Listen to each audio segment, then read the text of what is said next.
participer à l'émission, appelez le 04 78 21 05 95.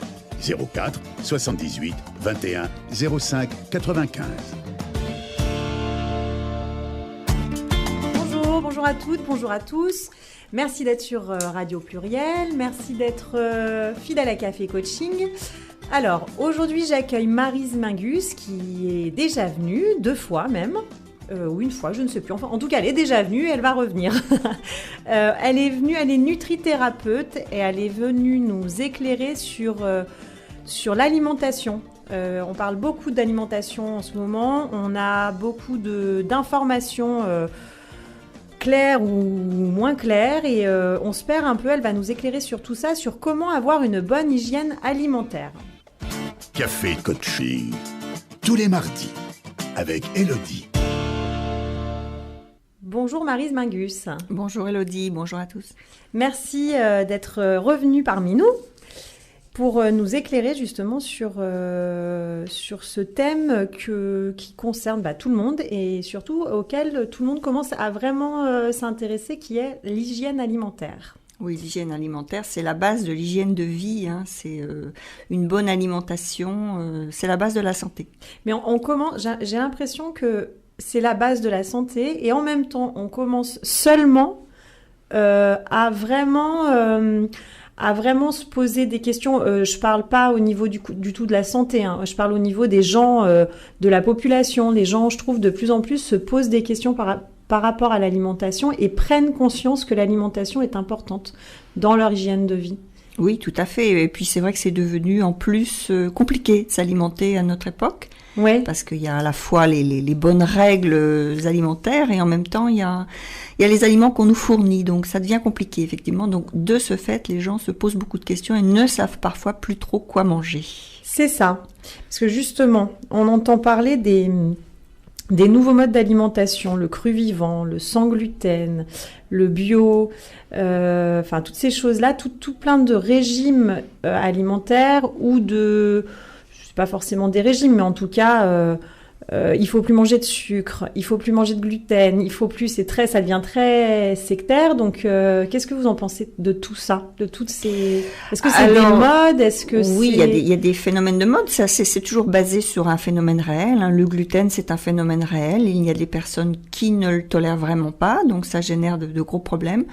Je pense, ceci dit, que on mange trop de blé. Oui. Et d'aliments divers à base de gluten, même pour quelqu'un qui le digère correctement à terme, compte tenu que le gluten n'a plus la qualité du gluten d'antan, qu'il est devenu moins digeste, qu'on a moins les éléments en même temps que cet élément protéique. On n'a pas les éléments à côté puisque souvent on mange des farines assez raffinées. Donc tout ceci fait qu'on le digère moins et que à terme il peut quand même générer des petits soucis. Donc l'éliminer carrément, non, sauf s'il y a vraiment un problème ou qu'on le suspecte, mais peut-être diversifier plus pour en consommer moins, oui. Diversifier, est-ce que ce serait pas la règle d'or d'une bonne alimentation? De toute façon, voilà, on peut pas être en permanence en train de calculer, en train de regarder ce qu'on mange, c'est anxiogène. Donc, c'est ça, hein. À part une personne qui commence à avoir un souci, moi c'est ce que je fais dans le cadre de mes consultations de nutrithérapie, micronutrition, c'est que j'adapte effectivement, même des bonnes règles qui conviennent à tout le monde, peuvent à l'instant T, pendant un certain temps, ne pas convenir à une personne qui présente une pathologie, notamment intestinale, sachant que de nombreuses pathologies viennent d'un souci au niveau de l'intestin au départ, hein. Donc l'alimentation et l'état de notre intestin, ce sont vraiment 2 choses sur lesquelles il faut être relativement vigilant. Mais c'est vrai que quand on ne veut pas être en permanence en train de surveiller ce qu'on mange, manger bio un maximum, oui, parce que même si c'est pas parfait, c'est quand même moins pire que ce qui n'est pas bio. Et pourquoi, en termes de pourquoi pesticides, vous dites que c'est pas parfait? Parce que des pesticides, il y en a partout, hein, même sur le bio, forcément. On est sur une planète qui est polluée, donc tout ce qu'on mange est plus ou moins pollué. Mais c'est vrai que les règles, les contrôles, les méthodes de culture sur le bio font qu'on a quand même à l'arrivée des produits qui sont encore une fois de meilleure qualité, s'ils sont frais, parce que je remarque souvent dans les boutiques que les produits sont bio, mais pas frais, parce qu'il n'y a pas un turnover assez suffisant. Voilà. Alors moi, souvent, quelquefois, je me suis fait la réflexion que on peut faire l'amalgame entre bio et bon. Oui, c'est vrai. Et entre bio et de bonne qualité. Oui. C'est-à-dire que des fois, on achète des produits bio en se disant chouette, c'est bio, mais une boîte, ça reste une boîte, quoi. Ah oui, tout à fait. Et bio est bon normalement, oui. Alors quand je voulais dire bon au goût. mais oui, parce que mais en fait, il y a tout un tas de choses qui entrent en compte. Bio, ça veut juste dire effectivement des normes en termes de polluants, de pesticides, de choses comme ça. Voilà. Voilà, moi ce que je voulais dire, par exemple, c'était, bon au goût, ou alors. Par exemple, des plats tout prêts. Je pense qu'il y a des personnes qui font l'amalgame en disant bon oui mais j'achète bio alors je mange sain, mais un plat tout prêt un plat tout prêt n'est jamais sain. Voilà. Il y a toujours des exhausteurs de goût. Il y a des choses qui sont autorisées dans le bio. Il y a toujours trop de sel, même s'il est bio. Voilà, donc effectivement un plat tout prêt peut dépanner. Mais tant qu'à dépenser pour du bio, autant cuisiner soi-même, sinon c'est un peu dommage. Et puis c'est souvent trop cuit, donc en termes de vitamines, voilà, c'est la base de la bonne hygiène alimentaire, c'est aussi de recuisiner soi-même, de faire attention au mode de cuisson. Je veux dire, il y a plusieurs choses. On peut acheter de très bons produits, très frais, bio, qui correspondent à ce dont notre corps a besoin, et mal les cuisiner, et à l'arrivée, ce sont des produits toxiques et vides d'énergie. Donc, il y a beaucoup de choses. Bon, alors, vous allez nous en dire plus après, mais d'abord, j'aimerais avoir votre avis sur, après le bio, le cru vivant.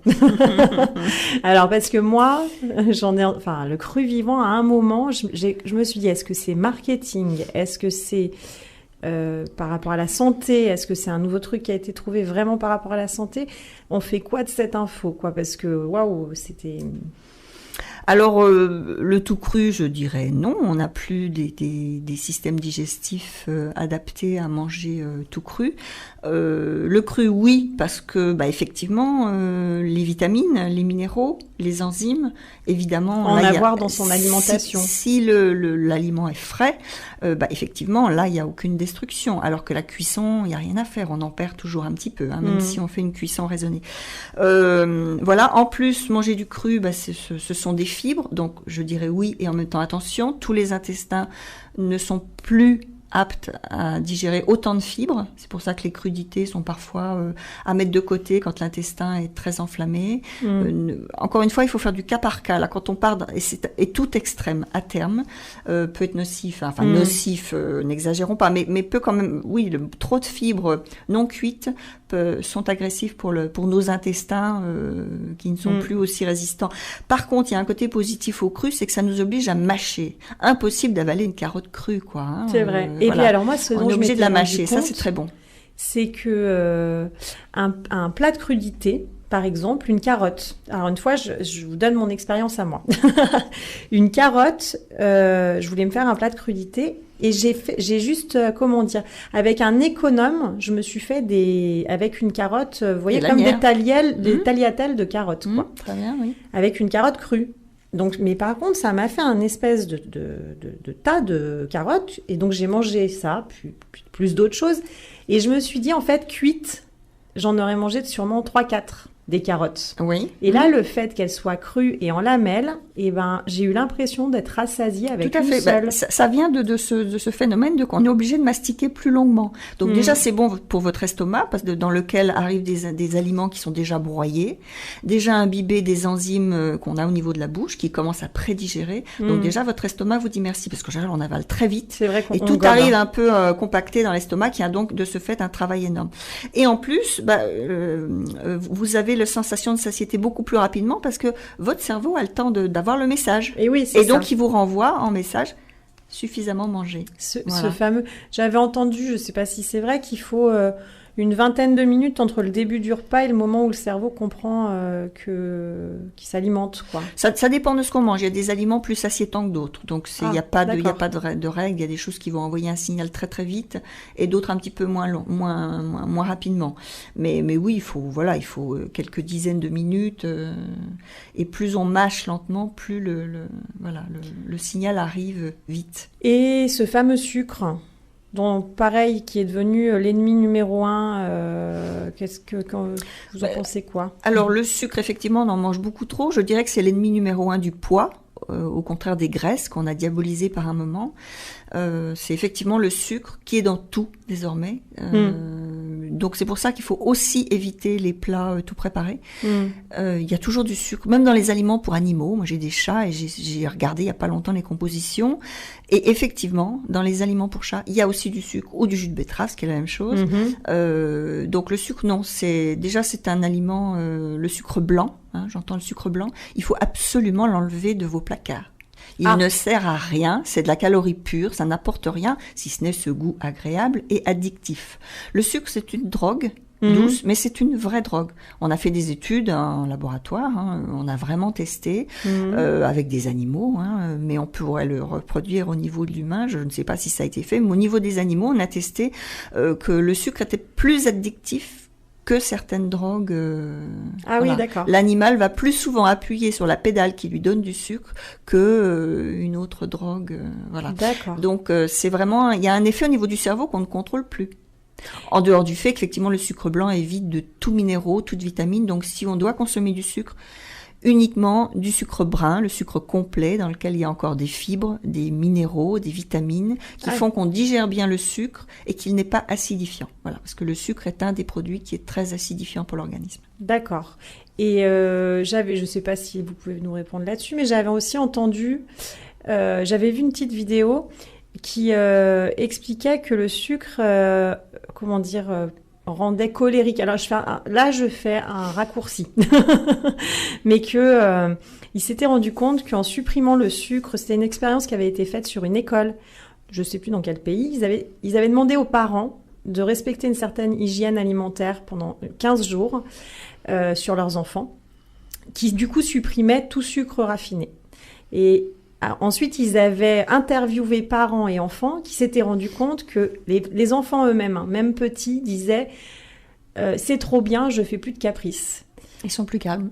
Et alors, les instits, c'était une bénédiction pour eux. Vous avez cette info aussi par rapport à ça? Le sucre a plusieurs effets délétères, mais entre autres, il a un rôle sur notre flore intestinale. Alors, on n'en parlera pas trop parce que la flore intestinale, on peut en parler pendant 1 heure. Mais le sucre, effectivement, c'est un terreau pour faire proliférer une flore qui va pas être saine. Et effectivement, on fait de plus en plus d'études neurobiologiques qui montrent que, alors le sucre est d'autres choses, mais enfin le sucre en particulier, effectivement, en modifiant cette flore, là aussi on peut voir des changements de comportement. Voilà, la flore est très importante pour notre santé, mais il y a un vrai lien entre notre humeur déjà, entre l'état de notre intestin, de notre microbiote, donc notre flore intestinale, et notre humeur, les sécrétions de sérotonine, etc. Ça, c'était déjà connu. Mais ce qui est nouveau, ce qu'on constate toujours au niveau de l'animal, c'est qu'effectivement, en fonction de l'état du microbiote et des bactéries qui le composent et de la balance bactéries, champignons, etc., détermine un type de caractère, effectivement. Donc, pourquoi pas. Et l'hyperactivité a une source aussi sur l'alimentation. Voilà, c'était l'hyperactivité. Alors, ces fameuses règles de base d'une bonne hygiène alimentaire, quelles sont-elles? Chère Maryse. Alors, on l'a dit tout à l'heure, le mot, c'est la diversité. Déjà, si vous mangez de petites quantités de tout, vous risquez moins de vous tromper que si vous abusez d'une quantité, sauf si ce sont des haricots verts et encore. Voilà, et donc encore. Déjà la diversité, parce que vous n'êtes pas censé savoir ce qu'il y a dans chaque chose que vous mangez, donc en mangeant des aliments de toutes les couleurs et de toutes les provenances. Alors par contre, de préférence, manger local et de saison, c'est bon pour la planète, mais c'est bon aussi pour votre organisme. Votre organisme, si vous êtes issu de l'endroit où vous vivez, votre organisme, il est adapté au climat et aux aliments qui poussent dans le secteur. Donc même si on peut manger un petit peu de tout, préférez quand même les aliments. Et de saison, ça c'est très important. Voilà. En hiver, on n'a pas la même disponibilité pour digérer des aliments qu'on mangerait en été et vice-versa. Et oui, et en fait, ça, c'est lié au climat aussi, finalement. Oui, oui, oui. Notre organisme ne fonctionne pas de la même manière en été et en hiver. Et il y a des aliments qui sont froids, qui sont donc très bien à manger en été. Le concombre, les tomates. Les tomates, par exemple, c'est des choses qu'on mange toute l'année maintenant, on devrait les consommer qu'en été. A fortiori, vous n'avez pas envie d'une choucroute en plein été. Voilà, et c'est relativement logique. Oui, oui, voilà. tous les plats, justement, il y a beaucoup de choux, il y a beaucoup de... Se fier un peu aux traditions qui étaient souvent liées à l'instinct, qui n'étaient pas mauvaises pour certaines choses. Voilà. Donc déjà ça. Ensuite, bon, effectivement, moi je dis carrément, supprimer tout ce qui est sucre blanc. Supprimer le sucre blanc. Wow, se faire des plaisirs. Mais encore une fois, il existe un sucre complet qui est pas beaucoup plus cher et qui est déjà nettement moins agressif. C'est le sucre, ça reste du sucre. Ce qu'on appelle le sucre roux. Non, le sucre roux, c'est un sucre commercial dans lequel ils ont laissé quelques petits éléments de... un sucre blanc, c'est un sucre qui est complètement nettoyé, hein, comme les farines blanches, voilà, c'est un blé qui est complètement nettoyé. Là, c'est un sucre qui est complètement nettoyé. S'il est imparfaitement nettoyé, ben, il est roux. Mais normalement, il est très foncé, il est brun. Donc, c'est le sucre complet. C'est sucre complet ou intégral. Voilà, je pense que ce sont les deux termes. Là, il y a tout. Voilà. D'accord, qu'on trouve pas partout, par contre. Ça se trouve dans tous les supermarchés, dans le rayon bio, éthique. Voilà, et on peut il n'est pas forcément bio, il est éthiquable. Bien sûr, c'est un sucre normal, simplement il est complet, il n'a pas été purifié. De même que je préconise de prendre plutôt des farines complètes ou semi-complètes si les intestins n'ont pas l'habitude. Tout ce qui est blanc devrait être supprimé. Voilà, c'est des aliments qui sont vides d'énergie et qui nous pompent l'énergie plus qu'ils nous en donnent. J'avais entendu parler concernant les farines complètes, tout ce qui était à base de farine complète, qu'il fallait, bon, dans tous les cas, il vaut mieux du bio. Ah là, quand c'est complet, il faut du bio, oui. Hein, oui. Oui, parce que tous les produits chimiques qu'on répand sur nos céréales, effectivement, sont sur les coques de ces céréales. Donc, l'avantage de la farine blanche, c'est qu'on enlevait toutes ces coques, donc les pesticides, une grosse partie des pesticides étaient partis avec les coques. Mais c'est vrai que toutes les vitamines et tous les minéraux sont dans les coques, dans le germe de blé et dans les coques. Donc, c'est bien d'avoir le grain de blé en totalité et c'est ce qu'on appelle la farine complète. Mais par contre, effectivement, si vous ne voulez pas vous intoxiquer aux pesticides, là, c'est impératif. Dès qu'on prend complet, on prend bio. On prend bio. Café coaching. Jusqu'à 14h. On est ensemble jusqu'à 14h avec Maryse Mingus qui nous parle d'une bonne hygiène alimentaire, un sujet plus que d'actualité puisqu'on entend parler d'alimentation de plus en plus, pas de sucre, pas de gluten cru vivant et tout. Elle répond à nos questions. Elle était justement en train de nous parler de la base d'une bonne hygiène alimentaire. Alors, quel autre conseil ? Alors, un conseil tout simple par rapport aux boissons. Bon, évidemment, je vais vous conseiller de boire essentiellement de l'eau plate. Oui. Et alors, les eaux gazeuses ?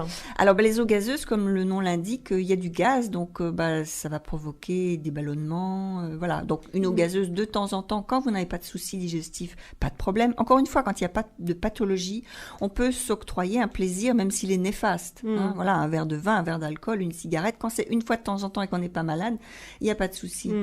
Par contre, dès qu'on a des soucis digestifs, effectivement, les eaux gazeuses, alors à part, je ferai une exception pour l'eau de Vichy, sans vouloir faire de pub, la Célestin, qui est très bien quand on a mal à l'estomac, quand on est acidifié en général, voilà.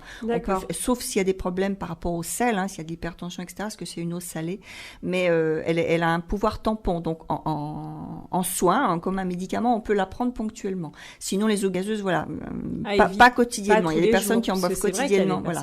Le gaz est un irritant au niveau des intestins. Et tout ce qui irrite vos intestins, c'est le terrain de la maladie. Donc, boire de l'eau, de préférence. Les jus de fruits, encore une fois, c'est une arnaque. Ça n'est que du sucre. Si vous faites un jus de fruits pressé avec la pulpe, très bien. Mais manger les fruits avec la pulpe, c'est ce qui vous fera le mieux absorber le fructose, qui reste un sucre, je le rappelle. Hein, mais bon. Et alors c'est la mode des smoothies. Et des jus de centrifugeuse, tout ça. Alors, un jus de centrifugeuse, l'avantage... Alors, le smoothie, c'est avec du lait, c'est ça ? Enfin, quand je dis les smoothies, en tout cas, c'est le fait de broyer les fruits et sans faire un jus. Non, ça c'est bien parce que justement, on a tout. On a, bon, alors évidemment, les fibres, parce qu'encore une fois, manger les aliments avec les fibres, c'est très, très bon pour la digestion. Déjà, il nous faut des fibres pour le bon fonctionnement de notre intestin. Et ensuite, c'est ce qui va faire que vous n'allez pas absorber un jus de fruit, il n'y a plus de fibres dedans, ça n'est plus que du sucre. Et alors, du coup, je vous coupe, mais parce que cette fameuse, il y a la centrifugeuse, il y a le blender, il y a l'extracteur de jus qui enlève les fibres. Vous en avez entendu parler? Alors, l'extracteur de jus, je ne sais pas si les fibres viennent avec. Non. C'est que le jus, donc ça... Et qui, apparemment, est très justement, c'est très bon nouveau truc. Disons que c'est très bien pour récupérer les vitamines. D'accord. Mais en termes de sucre, c'est moins bien, parce qu'effectivement, le sucre des fruits passe en sucre très rapide. S'il n'y a pas les fibres autour, il faut bien intégrer ça, que pour bien digérer certains aliments, les sucres en font partie, il faut vraiment qu'ils soient entourés de fibres. La même chose pour parler des sucres lents qu'on trouve dans les céréales, les pâtes, le riz, dedans ce sont des sucres lents. Oui. Mais bon, ces sucres sont donc digérés plus lentement, parce qu'ils sont aussi, ce ne sont pas les mêmes déjà, et puis parce qu'ils sont entourés de ces fibres. Donc très important, si vous faites cuire vos pâtes al dente, le riz cuit mais juste à point, vos pommes de terre cuites mais pas en purée, etc., parfait. Dès que vous faites cuire une pâte jusqu'à ce qu'elle soit molle, ça devient un sucre rapide. C'est comme si vous absorbiez un morceau de sucre. Voilà, donc il ne faut pas faire trop cuire les aliments. Ça, c'est dans le chapitre cuisson. Je suis pas si mal que ça, alors, moi, italienne, qui fait toutes mes pâtes al dente, mais qui en mange une quantité. Donc tout ça, c'est en rapport avec le sucre, mais encore une fois, le sucre, c'est vrai que c'est quand même l'ennemi numéro 1 de notre poids et de notre santé en général. Pour terminer sur la boisson, je vous conseillerais donc de boire un grand verre d'eau le matin quand vous vous levez. Ça nettoie tout le système digestif. Si vous le supportez, vous mettez un citron pressé. Sinon, un grand verre d'eau au début de chaque repas, parce que toutes les réactions chimiques qui vont avoir lieu dans votre corps au cours de la digestion nécessitent de l'eau. Par contre, évitez de boire pendant le repas, ça dilue les sucs digestifs et vous digérez moins bien. Il y a des personnes qui boivent de manière inconsidérée pendant le repas. Ça dilue complètement, ce qui fait que vous allez être gonflé, ballonné, vous allez digérer pendant des heures parce que tous vos sucs digestifs, tout ce qui est produit par votre estomac, par votre foie, etc., tous les sucs digestifs qui viennent pour attaquer les aliments sont tellement dilués dans l'eau qu'ils sont beaucoup moins efficaces. Donc on boit un verre d'eau avant ou après. Voilà, quelques gorgées si on a soif, ou si on est en train de boire un verre de vin, on boit quelques gorgées. Mais c'est vrai que si on boit beaucoup de liquide, on dilue les sucs digestifs, donc on digère nettement moins bien. D'accord. Voilà, ça, c'est la chose à savoir. Alors maintenant, je vais vous parler des cuissons aussi qui sont importantes. Oui. Comme je vous l'ai dit, pour tout ce qui est céréales, il faut effectivement que ça soit pas trop cuit, sinon ces fameux sucres lents qui sont indispensables pour notre cerveau et qui sont bons pour nous donner de l'énergie deviennent des sucres rapides. Il faut éviter les cuissons trop longues en général, pour quoi que ce soit, les viandes, les légumes, parce que effectivement, on perd beaucoup de nutriments quand on cuit trop longtemps. Les cuissons brutales également, alors non pas parce qu'elles vont faire perdre des nutriments, mais parce qu'elles vont produire des composés très toxiques. Voilà. Donc tout ce qui est cuit, grillé à la poêle, au barbecue, etc., c'est très bon au goût, je vous l'accorde, mais pas souvent, parce que ce sont vraiment des produits très toxiques. Ah, j'ai une question, moi, justement, la cocotte minute. Alors la cocotte minute, ça fait trop longtemps que je m'en sers plus, mais oui, de souvenir, ça cuit à la vapeur. Toutes les cuissons, les seules cuissons qui sont bonnes, c'est effectivement celles qui sont cuites, qui sont faites à la vapeur. En fait, ça cuit à la vapeur, mais rapidement. Alors du coup, je me posais la question. Alors la question est de savoir quelle est la température à l'intérieur, et ça, ne l'utilisant plus depuis longtemps, je ne sais pas. Donc si la température ne monte pas trop, ce qui m'étonnerait, mais bon, par contre, c'est vrai que c'est rapide. Et que c'est essentiellement à la vapeur. Mais c'est vrai que l'idéal maintenant, ce sont tous ces cuits vapeur ou même, dans une casserole, vous mettez un fond d'eau et puis vous mettez vos légumes ou autre chose. De toute façon, voilà, des cuissons ni trop brutales, ni trop longues, et plutôt lentes quand on fait un plat. Et sinon, donc le cru, le mi-cuit. Le mi-cuit est très bien aussi pour les personnes qui ne tolèrent... Dans le mi-cuit, il y a à la fois plus de vitamines, et en même temps, c'est moins agressif pour les intestins que le cru pour les personnes qui auraient un intestin un peu fragile. D'accord. Donc pour les crudités, par exemple, au lieu de manger des carottes ou des poivrons crus, faites-les légèrement cuire, mais encore très croquants. Oui. Et puis vous mettez votre vinaigrette dessus, c'est très bon. Et là, vous êtes en... Voilà. On trouve c'est un compromis, bon équilibre. Voilà. Et puis voilà, en gros pour la cuisson. Et puis alors les fruits, un détail important quand même, les fruits. Ah oui, c'est quand il faut manger des fruits, pas trop. N'oubliez pas qu'il y a quand même du fructose dedans, donc préférez toujours, si vous faites une cure vraiment, c'est plutôt de légumes, hein. Mais quelques fruits dans la journée. Alors toujours entre les repas. D'accord. Ou alors au début du repas, et puis vous laissez 10 minutes. Un fruit se digère très très vite quand il arrive dans un estomac vide. Donc très très vite, vous pourrez ensuite manger autre chose. Sinon, si vous mangez des fruits à la fin du repas, je ferai une légère exception pour la pomme, pour ceux qui ne peuvent pas se passer d'un fruit. Mais sinon, un fruit, c'est plein de sucre. Oui. Parfois, c'est acide en fonction des fruits. Et ça fait fermenter tout le bol alimentaire. Donc tout ce que vous allez manger, donc vous allez être en indigestion plus ou moins forte. Ah, d'accord. Voilà. Donc Des fois, c'est une ça tient habitude à très pas grand-chose. française, mais c'est voilà. Le dessert est de toute façon une mauvaise habitude et à réserver aux jours de fête. Exception, quoi. Oui. Oui. On devrait le remettre, voilà, une fois de temps en temps, pour le plaisir. Alors, il y a beaucoup de nutritionnistes qui parlent d'associations à éviter ou à privilégier. Est-ce que ça vous parle, tout ça? Alors là aussi, il y a des règles communes, puis il y a surtout à adapter en fonction des personnes. Mais oui, disons qu'on essaye de faire attention avec les protéines. Une protéine mal digérée se transforme très très vite en produit toxique. Donc il faut être vigilant sur les protéines, surtout notamment les viandes. Donc privilégier avec les viandes les légumes. On mange souvent des féculents, des frites par exemple. Oui. Donc là, frites plus viande. Alors vous allez me dire, moi j'en mange régulièrement, j'ai pas de problème de digestion. Peut-être, vous ne le sentez peut-être pas. Mais dès qu'on est affaibli, par contre, on le sent. Oui, beaucoup de graisse diminue la rapidité de digestion. Et les féculents, surtout frits comme ça, sont pas du tout, parce qu'ils nécessitent une acidité totalement différente pour les digérer. Voilà. La viande nécessite une acidité assez importante pour faire exploser un peu les chaînes de protéines, tandis que les céréales, c'est plutôt un milieu basique qu'il lui faut, donc c'est assez incompatible. Donc vous allez mal digérer les deux, ça va être, voilà, c'est compliqué. Du coup, on pourrait privilégier viande, donc en fait, c'est viande et légumes. Et légumes. Voilà, si vraiment vous voulez un peu de féculents, vous en mettez un petit peu, mais ça va être 2 cuillères à soupe. Oui. Et puis la majeure partie de l'assiette, ce sont des légumes avec votre viande. Et féculents, légumes, c'est très bon aussi. Alors, ça. Avec les légumes, on peut manger tout ce qu'on veut. Il n'y a pas d'incompatibilité. Manger des légumes. Voilà, manger des légumes avec tout.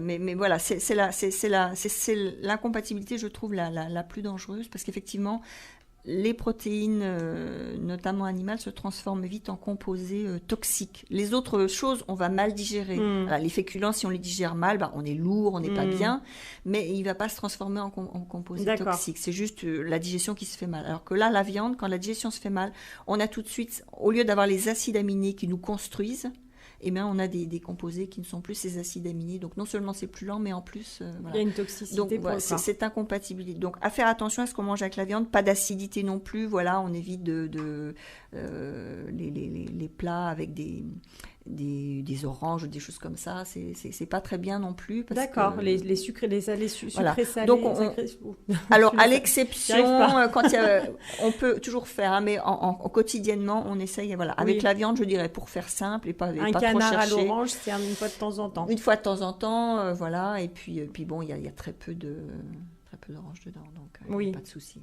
Oui. On parle de chrononutrition. Qu'est-ce que c'est, madame? Alors, la chrononutrition, il y a chrono, donc la chrononutrition tient compte de notre horloge biologique.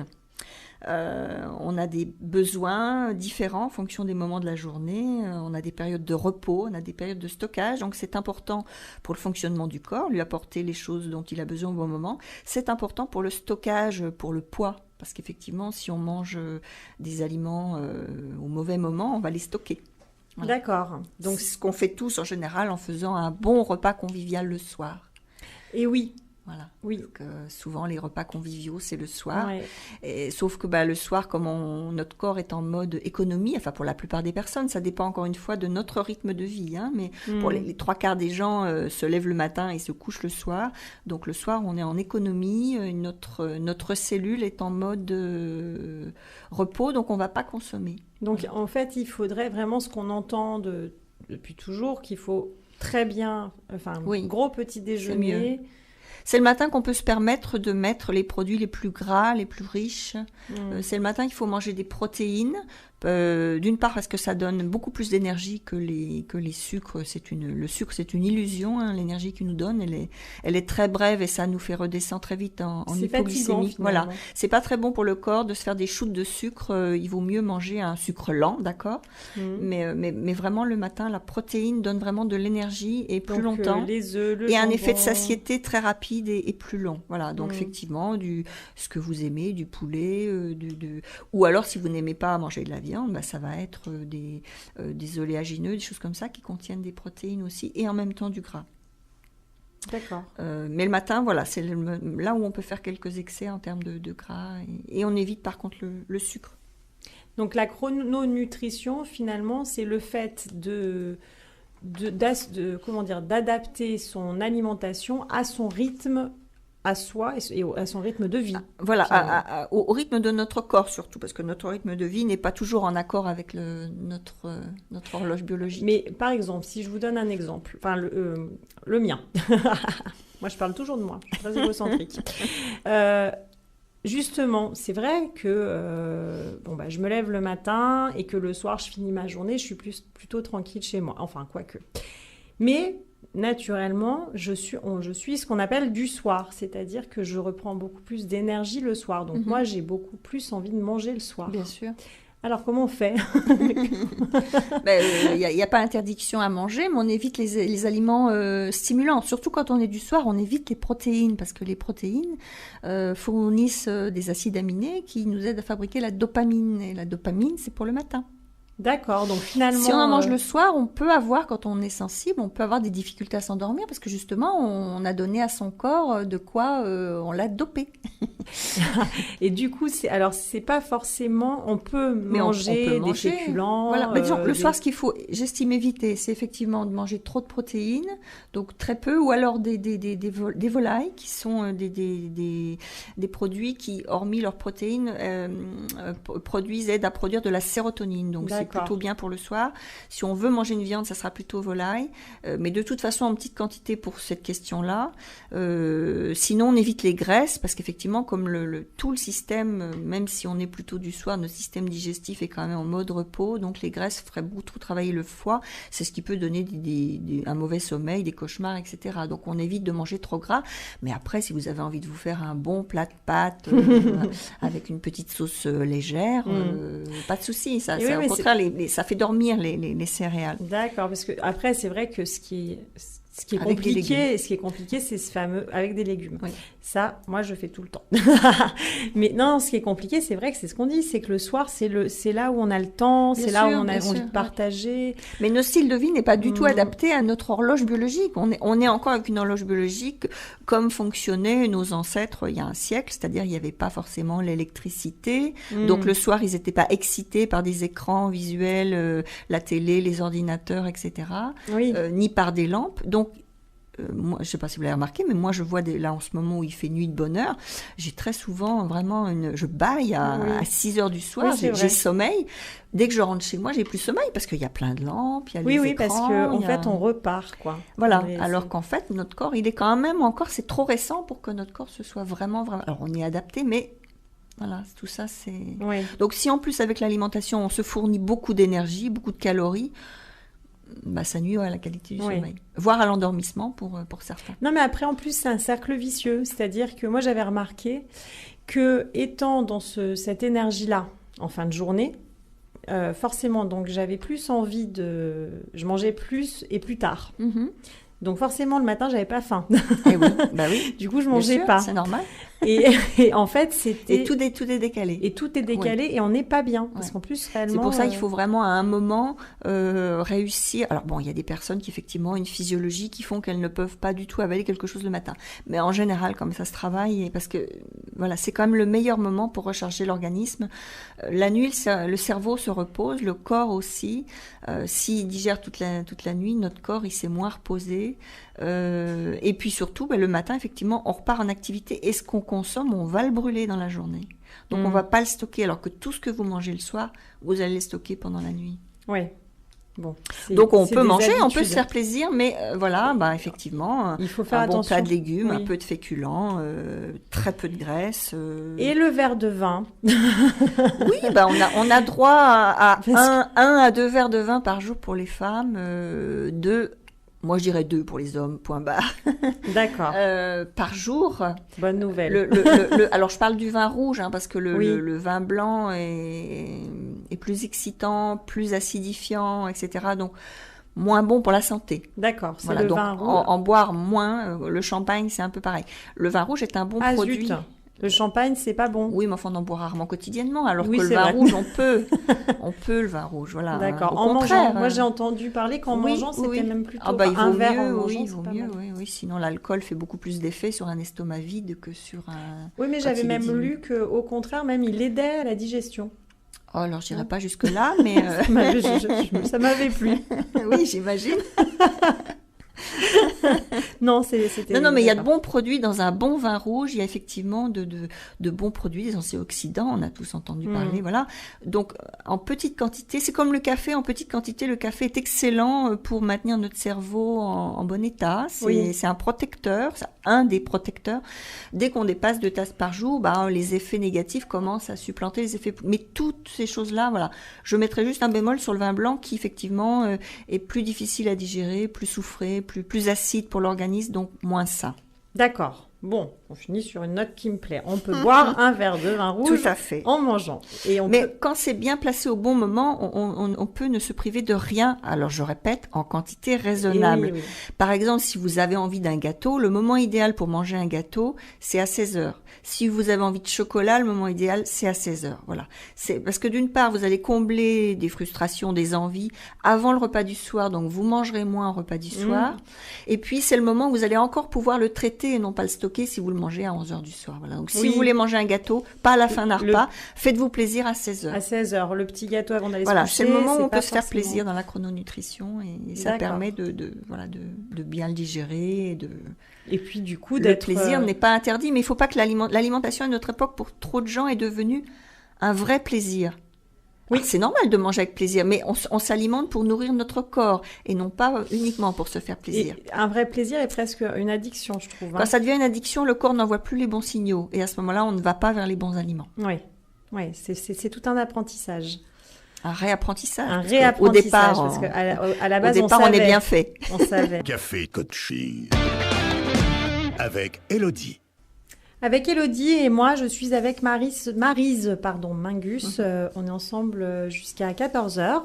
Et on parle des règles d'une bonne hygiène alimentaire. Et en fait, c'est pas si compliqué que ça. C'est même du bon sens. C'est ce qu'on était en train de dire. Mais en même temps, ce qu'on était aussi en train de dire, c'est qu'il faut arriver à se désintoxiquer de mauvaises habitudes qu'on a. Et ça, c'est ça qui est pas évident. Mais finalement, si on s'écoute, si on écoute notre corps et ses besoins, c'est pas si compliqué de bien s'alimenter. Une fois qu'on a effectivement un petit peu détoxifié notre corps, parce que tant qu'il est sous dépendance, notamment des produits sucrés, vous n'allez entendre que ça. J'ai envie de manger des pâtes, j'ai envie de manger un gâteau, j'ai envie d'un truc sucré. À partir du moment où vous avez désintoxiqué votre corps de ce sucre, qui est donc, comme je l'ai dit tout à l'heure, une drogue assez puissante, ça peut faire sourire, mais c'est vrai. Effectivement, après, votre corps ne vous envoie que des bons messages. Voilà, vous aurez envie d'un fruit à un moment, ou tout d'un coup d'un bon steak, c'est que vous manquez de fer, ou voilà. Et comment on fait pour se désintoxiquer ou comment on fait pour modifier ces mauvaises habitudes? Parce que moi, c'est vraiment ce sentiment que j'ai en discutant avec des gens. Puis même, je parlais des pâtes. Mais pour mon cas, pour les pâtes, on a l'impression d'être accro. Oui. Et c'est vrai que moi, j'avais fait l'expérience de petit à petit en manger moins. Il faut arriver à se rendre compte du bienfait que ça. Mais comment on fait pour en arriver à Alors, ça va être un peu comme pour la cigarette. C'est l'un ou l'autre, ou vous arrêtez brutalement. C'est-à-dire qu'on va supprimer ces aliments de l'alimentation complètement. Sur les personnes qui n'arrivent pas à se raisonner, on va dire, sur la quantité. Et en général, le bien-être ressenti après montre vraiment où en était la personne. Sinon, après, tout simplement, par exemple, pour le cas des pâtes, vous pouvez les remplacer par des pâtes chinoises déjà. Hein, ça vous permet de passer mais une là, farine de riz. Vous parlez en italienne. C'est pas des Alors, pâtes. vous pouvez faire aussi ce que vous disiez tout à l'heure avec des lamelles de légumes, c'est-à-dire que vous allez mettre dans vos pâtes un tiers de on pâtes, réduit, voilà, du coup. et 2 tiers de légumes qui soient coupés en fines lamelles. Alors, ça peut être de la carotte, de la courgette, c'est très bon. Oui. Pour progressivement ne plus faire que des pâtes de courgettes, de carottes, etc. Mais à partir du moment où on arrive à mettre, on va dire, une bonne petite poignée de pâtes avec deux grosses poignées de légumes, le problème n'existe plus. Et Sauf puis s'il y a après... une intolérance au gluten, effectivement, mais en dehors de l'intolérance, voilà. Après, si c'est vraiment une question de quantité, en général, il n'y a pas d'autre solution que soit de trouver un produit de remplacement, et s'il n'y en a pas, de supprimer pendant un certain temps cet aliment, et après on retrouve une meilleure hygiène par rapport à cet aliment, parce qu'on justement, on sait on a déshabitué notre cerveau à ces sucres lents qui sont assimilés à des opioïdes. Hein. Il y a vraiment une accoutumance avec les sucres et les sucres lents qui s'apparentent à ce qu'on peut observer chez les opioïnomanes. Donc pour le sucre, vous parliez du sucre complet. Et finalement, pour tout ce qui est gluten, on essaye d'autres. Il y a plein de nouvelles céréales qui apparaissent ou qui réapparaissent d'ailleurs. Oui, il y a plein de choses. C'est vrai que par contre, c'est vrai que souvent, ça a un coût. Hein. Ces nouvelles farines, nouvelles, sont pas nouvelles pour la plupart. Hein. C'est l'utilisation qui est à nouveau... Le riz a supplanté tout un tas d'anciennes céréales qui étaient plus courantes dans le passé, hein, comme l'épeautre, le sarrasin, ont été supplantées effectivement par le blé. Je dirais qu'on mange trop de blé. Oui, même si on digère bien le gluten, encore une fois je répète, le gluten, tout le monde n'est pas intolérant, heureusement, mais je pense qu'il est, compte tenu de la qualité qu'il a désormais par rapport à ce qu'il avait avant, votre pain, mangez-le toujours avec du levain aussi, ça aide à digérer. Alors comment on sait ça quand on va... Il suffit de demander au boulanger s'il est honnête et qu'il vous dit qu'il y a du levain dedans. Il y en a. Alors parfois il y a du levain dedans et parfois il est au levain, c'est-à-dire qu'il n'y a pas d'autre levure chimique. Parfois il y a les deux. Ça se sent au goût, ça se sent au goût, ça donne une très légère acidité à la mie, ça se sent à fond. Et c'est vrai qu'il est beaucoup plus digeste, c'est le pain tel qu'il était fabriqué avant. Avant, il n'y avait pas de levure chimique, c'était du levain. C'est le pain au levain qui est bon. Et il est un peu plus digeste. Voilà, il est un peu plus digeste. Moi, j'ai découvert le pain au maïs. Oui. Que je trouve exceptionnel, au goût. Hein. Oui.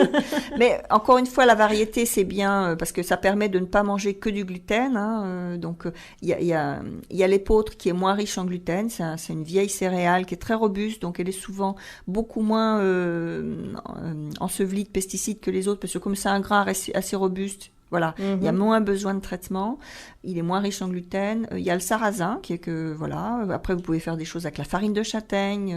C'est très très bon, c'est très nutritif. Il y a le millet. Alors le millet, il y a contestation parce qu'il y a quand même un gluten qui n'est pas le même, qui serait paraît-il moins toxique. Voilà, il y a quand même il y a un vieux blé. Enfin, c'est pas un blé, ça s'appelle de l'amarante. Bon, je ne connais pas celui-là, j'ai pas essayé.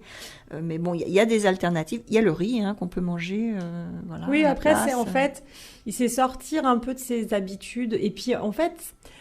Moi, le constat que je fais, c'est qu'on a des habitudes familiales. Oui, tout à fait. On est très attachés à nos... Moi, avec mes pâtes, mais moi, je veux pas bien faire... sûr, je fais honneur à mon pépé, ma mémé. Hein.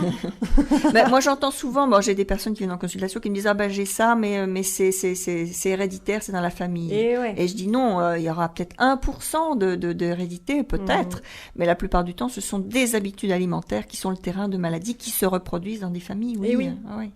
Non, c'est très important, les habitudes. C'est vrai qu'il faut arriver à s'en défaire et on a presque l'impression je trouve plus le mot de trahir des traditions. C'est ce que j'entends beaucoup en fait. Moi, quand je dis, on parle d'alimentation et que je parle du trop, moi je parle de mon trop de pâtes, mais il y a trop d'autres choses dans d'autres familles. J'entends souvent parler de ce sentiment de oui, mais c'est mes habitudes, c'est ma famille, c'est ce qu'on m'a inculqué, c'est ce que je vais vouloir donner à mes enfants. Oui, mais ce qu'il ne faut pas oublier, c'est qu'à l'époque, les pâtes, c'est pas un mauvais produit, les pâtes. Encore une fois, si elles sont bien cuites, pour rester sucre lent, qu'elles étaient fabriquées avec des bons blés. Ce qui n'est plus forcément le cas. C'était Voilà. le blé qui venait. Et en plus, du champ, maintenant dans les pâtes, nous, c'est comme sur les pizzas, ça ne ressemble plus à un plat de pâtes ou une pizza italienne.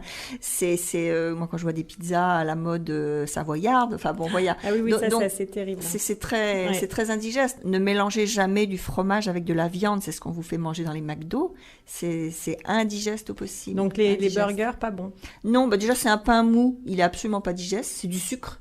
Donc vous avez sucre, graisse, protéines. Enfin bon, c'est un mélange qui est détonnant. Hein. Donc il faut un estomac de jeune pour pouvoir l'avaler. Oui. Donc à terme, oui, ça fait grossir évidemment, et puis ça crée plein de problèmes parce que c'est très malsain. Un petit burger maison de temps en temps. Encore une fois, un plaisir même malsain de temps en temps ne vous fera pas de mal. Voilà. On dit souvent, moi j'entends souvent, que manger sain coûte cher. En fait, c'est l'excuse de beaucoup de monde. D'une part, il y a le manger sain et d'autre part, il y a manger bio. Qu'est-ce que vous en pensez? Oui. Encore une fois, le bio pour certaines choses, par exemple les pommes, le fruit le plus pollué, effectivement, pratiquement, il faudrait systématiquement les manger bio, parce que le souci, c'est qu'on est obligé de tellement les peler pour enlever tout ce qu'il y a dessus qu'on perd beaucoup de vitamines. Donc voilà, il y a certains aliments, il faudrait pratiquement systématiquement, les pommes de terre, c'est mieux aussi, le pain, si vous le prenez complet bio, enfin toutes les farines, si vous les prenez complètes bio. Après, mais c'est plus cher quand même, non? De moins en moins, il y a quand même de plus en plus de circuits de distribution où vous trouvez des choses qui restent abordables. Et puis après, par exemple, on va prendre l'exemple de la viande, je sais pas, du poulet. Le poulet, vous pouvez acheter un poulet à 4-5 euros, élevé en batterie, mon Dieu, quelle horreur, les pauvres bêtes, et vous mangez de l'adrénaline, du cortisol, enfin tout ce que cette pauvre bête a pu sécréter tout au long de sa vie. C'est pas très éthique vis-à-vis des animaux. Moi, je mange de la viande, j'ai aucun problème à ça, mais par contre, j'aime que les animaux aient vécu bien, parce que la qualité de la viande s'en ressent, et de la qualité de la viande, c'est ce que je mets dans mon corps. Alors, en plus du goût que ça a. C'est ça dont on n'a pas forcément conscience. Donc, on mange pas un poulet aussi fréquemment, parce qu'un poulet, bio, c'est l'idéal, là, c'est très cher, mais au moins un poulet fermier qui a couru, qui a été élevé avec des bonnes graines, effectivement, c'est un peu plus cher. On en mange un petit peu moins. De toute façon, on mange trop de viande. Oui, alors ça, c'est ce que j'entends aussi. On mange beaucoup trop de viande. Oui, je pense qu'il y a des... C'est très irrégulier dans la population, mais je pense qu'il y a effectivement des personnes qui en mangent beaucoup trop. Quand on voit la moyenne, on peut supposer qu'il y a des personnes qui en mangent beaucoup trop, c'est-à-dire matin, midi et soir, quoi. Donc, c'est beaucoup trop. Et j'ai perdu ma question, vous y croyez-vous? Parce qu'en fait, je vous écoute. On parlait de manger sain qui coûte cher. Oui. Et alors, attendez, excusez-moi, ça craint. Manger sain, manger bio, et c'était, pardon, non mais c'était lié à ça, c'était lié au fait que, en fait j'entends beaucoup, c'est beaucoup une excuse, moi j'ai l'impression, oui mais ça coûte cher. Et en fait, finalement, est-ce que, plutôt que de manger bio, déjà si... moi, j'ai redécouvert le marché. Oui, tout à fait. Et les produits de saison et les produits locaux, c'est pas si pire. Alors, il y a une fausse idée qui circule. C'est vous entrez dans un supermarché, pour la plupart, surtout à Lyon, et vous avez l'impression que vous allez payer moins cher parce que c'est un supermarché. Mais c'est une fausse idée désormais. Ça a été vrai il y a, je ne sais pas quand datent les premiers supermarchés, mais plus maintenant. Moi, quand je vais au marché, moi je fais le marché de la Croix-Rousse, effectivement. Alors, il faut choisir ses fournisseurs. Alors, oui, il y a des petits producteurs. Alors, on n'est jamais sûr de ce qu'ils ont mis dessus, bien sûr, mais au supermarché non plus. Et franchement, les tarifs sont moins chers que ce qu'on peut trouver dans les grandes surfaces à proximité. Voilà. C'était ça que je voulais dire, que j'avais oublié. Mais il faut chercher, il faut faire un peu d'effort. C'est vrai que c'est plus... Par contre, attention, parce qu'au marché, il y a aussi... des légumes qui sont les mêmes qu'au supermarché, en fait. Oui, moi, je parle des petits producteurs. Oui, il vaut mieux chercher des petits producteurs. Ça se reconnaît en général. On voit bien. Déjà, leurs produits sont pas aussi bien nettoyés. Et puis, il y a une grande queue devant leurs étals. Ça aussi, c'est un bon... vrai. et souvent moins cher, en fait. Et ils ont des tarifs très, très, très, très compétitifs. Et ils sont souvent moins chers, que ce qu'on peut trouver dans les supermarchés, qui désormais sont devenus assez chers. Après, en bio, certaines chaînes de supermarchés font du bio tout à fait abordable. De plus en plus, hein. Voilà, Ouais, ça fait plaisir. Ouais, ouais. Bah oui, il y a une demande quand même, elle est encore légère, mais elle va aller croissante. Donc, est-ce que le bio restera qualitatif avec la demande croissante? Je ne sais pas, mais bon, restons sur une note positive. C'est ça, c'était ça la question aussi. Est-ce que bio est-il gage de qualité? Pour terminer sur la question du prix, moi je dirais c'est comme les personnes qui disent qui préfèrent se soigner par les médicaments. Je ne conteste pas les médicaments, je suis pharmacienne à la base, donc mais bon, pour la majorité des cas, franchement, il y a autre chose à faire, mais ils préfèrent se soigner gratuitement qu'être en bonne santé et payer. Bon, bah c'est un choix de vie, voilà. Et c'est surtout peut-être un ancrage profond. Ça fait longtemps qu'on fonctionne comme ça. On a mal à la tête, on prend un Efferal. C'est vrai que la santé a eu un essor phénoménal, et puis cette sécurité sociale qui a tout pris en charge a fait qu'effectivement tout le monde a eu accès aux soins. Ça, c'est fantastique. Par contre, il y aurait beaucoup à dire sur le tiers payant, on va pas en parler aujourd'hui, mais c'est vrai que ça a déresponsabilisé, je l'ai vu, ça a déresponsabilisé, et ça a fait que les personnes n'ont plus voulu jamais ni avancer, ni payer quoi que ce soit, pas tout le monde, mais bon, c'est un peu dommage, parce que parfois, il y a d'autres alternatives, mais effectivement, les alternatives sont pour le moment payantes. Ça déresponsabilise le fait de prendre en main sa santé, en fait. Oui, c'est ça. Tout à fait, ouais. On se dit qu'il y aura un médicament pour compenser. Je ne peux pas me passer de manger ça, c'est trop bon. Il y aura un médicament pour compenser. Il y aura bien quelque chose qui va exister et pour me faire digérer mieux, et pour ci et pour ça.